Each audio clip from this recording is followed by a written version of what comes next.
First, before we start off, how many people here, by a show of hands, except for the gentleman in the back, know the difference between a fire engine and a ladder truck? A couple people here. Most people don't, and that's okay.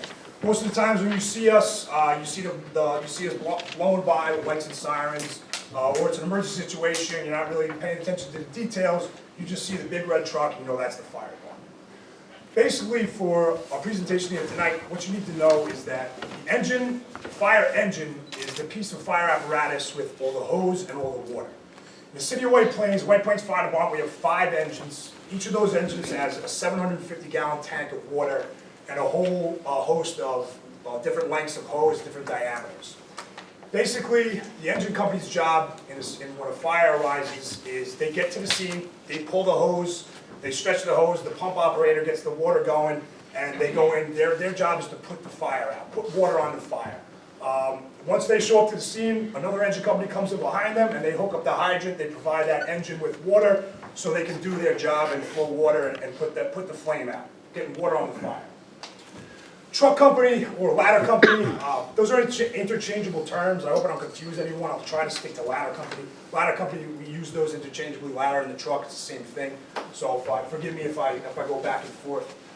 Ladder company operations are a bit more complicated, a bit more multifaceted. Basically, the ladder crew is doing everything around the engine company in order for them to do their job, in order for us to do a job, in order for us to put the fire out and to save lives. Engine guys like to affectionately refer to us ladder guys as firefighter helpers, but I like to think of it as the other way around. So, fire service is rife with acronyms that describe how we operate and what we do. One of those acronyms to describe truck company operations is LOVERSU, LOVERSU. Stands for ladders, overhaul, ventilation, forcible entry or entry, rescue and search, salvage, and utilities. So L is for ladders.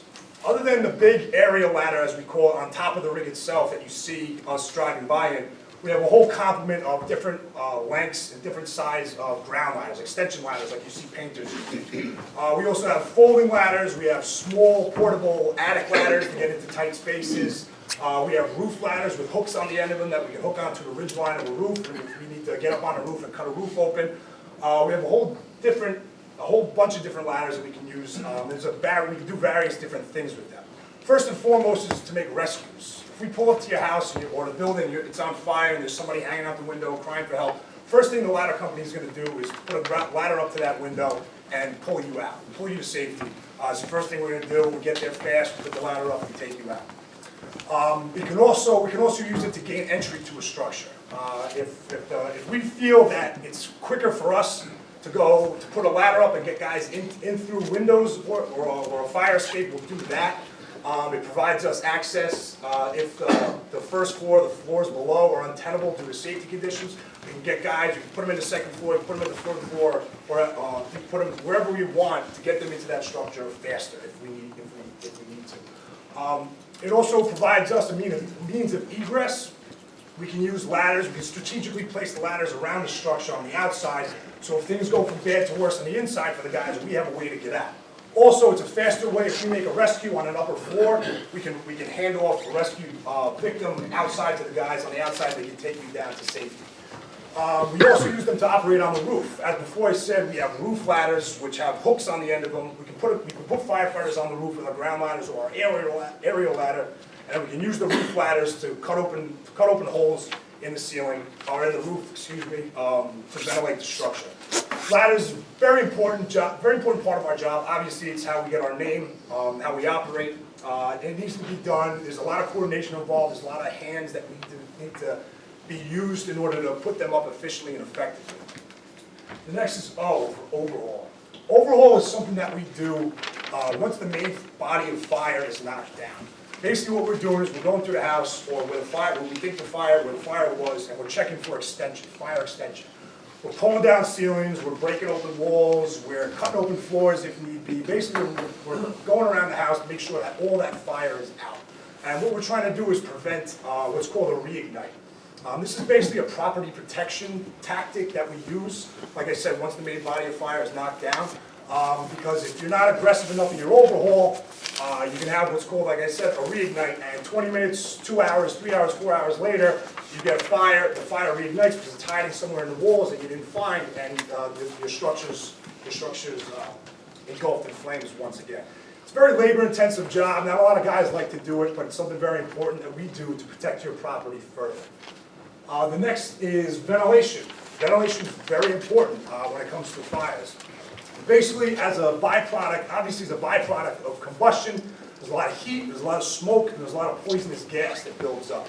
As you saw in that video, all these synthetic materials now that we find in your house, the byproducts will be very deadly gases, one of them being hydrogen cyanide. So there's a few different ways. Well, hydrogen cyanide is it's very deadly gas. A high concentration of hydrogen cyanide takes just about 2 breaths of an unprotected person, and it'll knock you on your ground, and if we don't get to you fast enough, you will expire. Your chances of surviving are very, very low. So we do ventilation a few different ways, and for a few different reasons.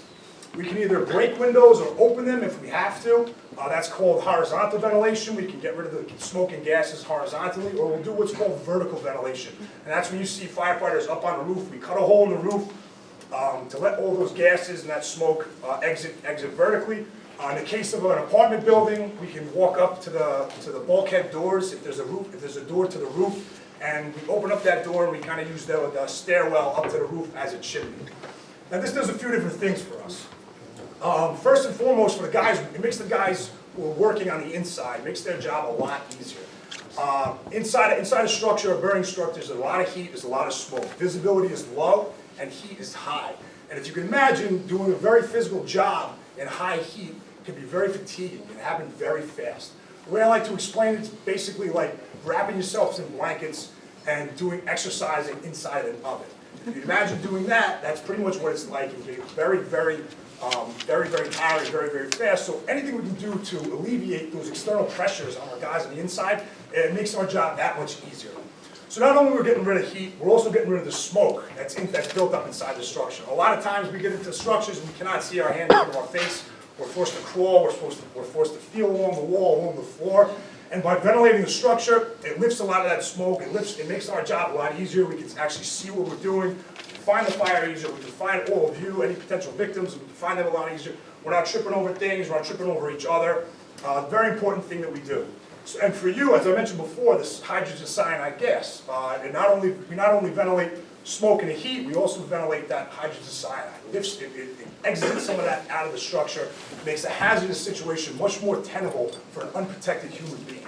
So if you're laying on the ground, you've perhaps breathed some in and it's knocked you out, we can alleviate some of that so you're not breathing that in, and it buys us time to get you out, and hopefully you can survive, we can get you to safety and get you out of there.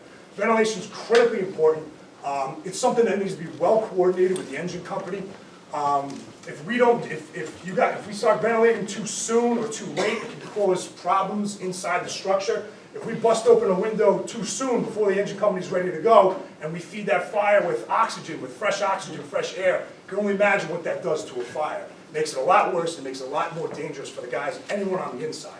So like I said, it's a very coordinated effort that we need to do, very important, takes a lot of hands, it's a physically demanding job. The next one is E for entry, or forcible entry. Basically what that means, the truck company, the ladder company, is we're breaking down doors, we're gaining access into the structure. We're going through windows, we'll blow a hole through a wall if we have to, and we've got a whole complement of different forcible entry tools that we use. We have everything from axes to sledgehammers, which we call a maul. We have a Halligan tool, which it's a multifaceted pry bar. We can do a lot of different things with. We have chainsaws, we have circular saws, we have bolt cutters, we have hydraulic spreaders. Basically, you name it, we've got it. And anything we can use to get inside that structure, we're going to use it. And we can pretty much get into anything short of a bank form. We're coming in, it needs to be done fast. We need to provide access for the engine company to get in there, put water on the fire, and we need to provide access for ourselves so we can get in there and find any potential victims and find the fire and to do our job efficiently. After E is rescue. Probably the most important thing we do for all of you and for all of ourselves. The ladder company is tasked with making a rescue. We are going in there, we're crawling around in the smoke, we're crawling around the heat, we're looking for you, we're looking for your friends, we're looking for your family, we're pulling your kids out, we're going in there ahead of the engine company, which is a very dangerous thing to do. Without the aid of a hose line, we're going in there and we're looking for you, we're pulling you out. We're also rescuing ourselves. If firefighters are down, we're the ones, we can only rely on ourselves. We can't rely on the cops, we can't rely on the EMTs, we are our only backup. So we rescue ourselves. S is for search, which goes hand in hand with rescue. Like I said, we're crawling around the smoke, we're crawling around the heat, we're looking for you, we're going to pull you out. So not only are we searching, is the ladder company searching for potential victims or trapped occupants, we're also searching for the seat of the fire. It's not every case, it's not every structural fire you pull up and fire's blown out the windows and you can see, okay, well, there it is, go into the house and we'll make a left and it's going to be right there. That's not always the case. Sometimes you don't see anything, sometimes you might see a little wisp of smoke. Other times you'll see smoke pouring out of every window, out of every door, out of every crack, everywhere. Smoke's pouring out of everywhere. One of the first fires I had in my career, that's exactly what happened.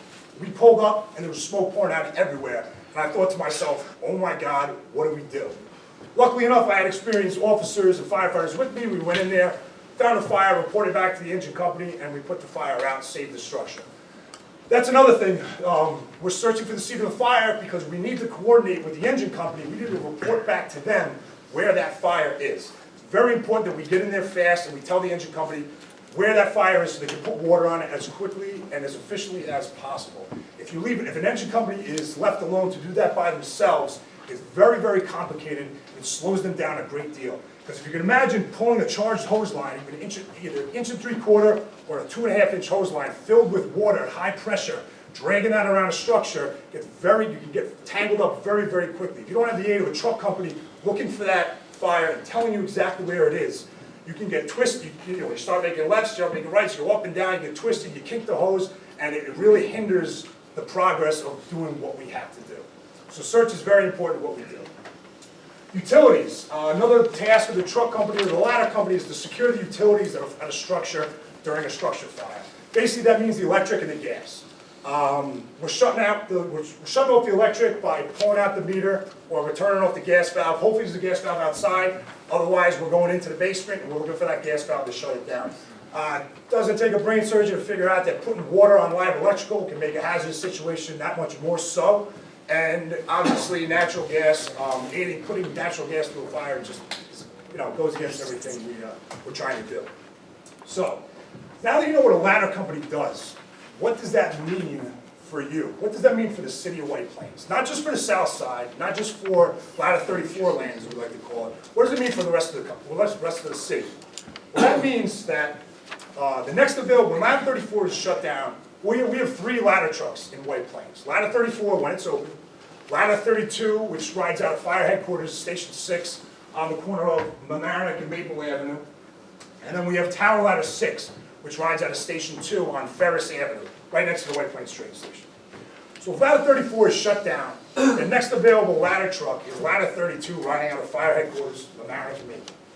So say we get a structure fire or there's an emergency, we need a ladder truck on Rosedale and Devonshire, south end of town, Ladder 34 land. Your next available truck, if 34 is shut down, is Ladder 32. Now from Ladder 32 to get to Maple Avenue, down to Rosedale, you're talking about a 5 to 7 minute response time. Now that's a long time, especially after seeing that video, 2.5 minutes, 3 minutes, that entire room was engulfed in smoke, and in turn, that would create an entire smoke condition in your entire house. Fill your entire, I don't care how big your house is, you got a room like that going after 3 minutes, your entire house is filled with smoke. So you're talking about a 5 to 7 response time for your first due ladder company. Now, if Ladder 32 is tied up in an alarm, which happens quite often, Ladder 32 responds to 1,500 emergencies a year. So if Ladder 32 is tied up, which is a high likelihood that it is, what does that mean? That means that your next available ladder truck is Tower Ladder 6. Now Tower Ladder 6, as I said before, is located on Ferris Avenue, right next to the White Plains train station. From Ferris Avenue to get down to Ladder 34 land, as we call it, say Rosedale Avenue, you're talking about, and this is all depending on the traffic, depending on the time of year, depending on the time of day, during rush hour, during a holiday season, a lot more cars in the city. A Friday before the weekend in the summers, a lot more people moving around. It hinders our progress to get to a fire scene. So you're talking about from Ferris Avenue down to Ladder 34 land, Rosedale Avenue, 10 to 12 minutes, tops. 10 to 12 minutes from Tower Ladder 6 to get down to where it needs to respond on the south side of the city. So, not only is that not fair for the south side of the city to have that long response time, but what does that mean if Tower Ladder and 32 are tied up in alarms? That means the whole city is unprotected. The whole north end of the city, Battle Hill, Lake Street, downtown White Plains. And so what does that mean? If you think about the occupancies that we have on the north end and in downtown, there's a lot of multifamilies, about a 3-story, 4-story multifamily, there's a lot of people living in them. We have high-rise buildings, anything over 7 stories we consider a high-rise. So we have plenty of those, we have 40-story buildings, we have 20, 30, you name it. We have more projects in the works that could potentially be even higher, a lot more occupancy. We also have garden-style apartments. Garden-style apartments create a problem for us. We need a lot more manpower in order to deal with those, especially a high-rise. So to give you a better visual on that, we have a video queued up from the NFPA to just show you what the national standards and national recommendations are for response time and manpower at a variety of different structural projects. You may have heard about NFPA 1710, the industry standard for career fire departments. But what is it? And what does it mean for our community?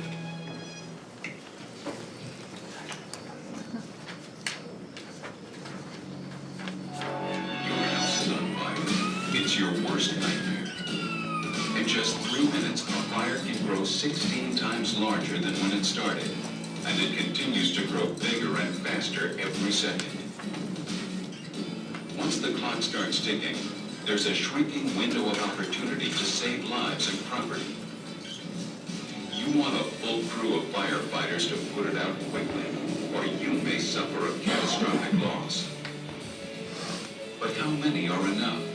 50, 20, 40? How do you decide? Fortunately, there's an internationally recognized industry standard. It's called NFPA 1710. And it's based on scientific evidence and research that establishes how many firefighters are needed to put out each fire and rescue anyone trapped. At a fire scene, you want a firefighter doing every job that needs to be done to save you and your house.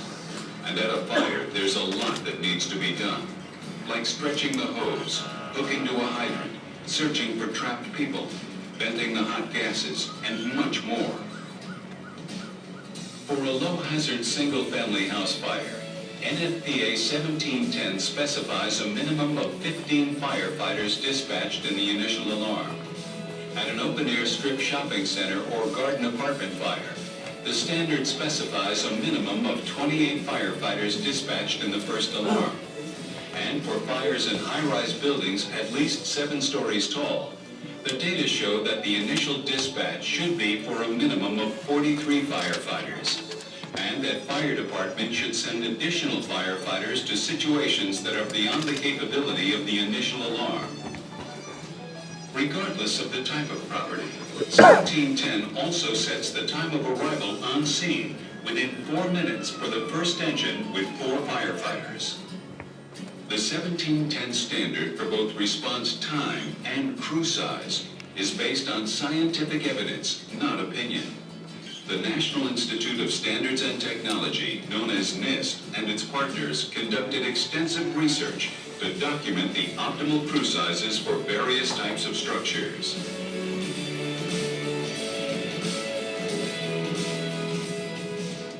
As a decision maker, you and firefighters share a common goal. Everyone gets out alive. So when a house is on fire, just remember it takes a minimum of 15 firefighters to put it out. And the quicker the response time, the better the outcome for everyone. For more information, talk to your local firefighters. Thanks for listening, and stay safe.